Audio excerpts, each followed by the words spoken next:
Schwann union, post office, Bhabani Jibanpur.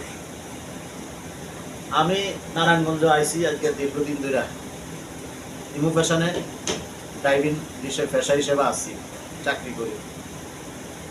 কিন্তু আমি আজ দীর্ঘদিন ধরে আমার শরীরে কতগুলো ঘটনা উঠছে, ঘটনার পরে শরীর ভয়াবহ অবস্থা, জ্বর, সর্দি, কাশ, মানে নিজে চলবো যে এ ব্যবস্থা নাই। আর আমি যে কিছু করবো, ভালো ডাক্তার দেখাবো, আমারও সেই ব্যবস্থা নাই। আমি দেশবাসীর কাছে জানাই, সবাই আমার জন্য দোয়া করবেন। খাস দিলে আমি একজন অসুস্থ লোক, হ্যাঁ, আল্লাহ যেন আমার সুস্থতা দান করে এবং আল্লাহ যেন আপনাদেরকে সুস্থ রাখে, নেকায়াত দিমাসে রাখে, ইমানের সহিত দুনিয়াতে রাখে। এই হলো আমার কথা। কেউ যদি আমার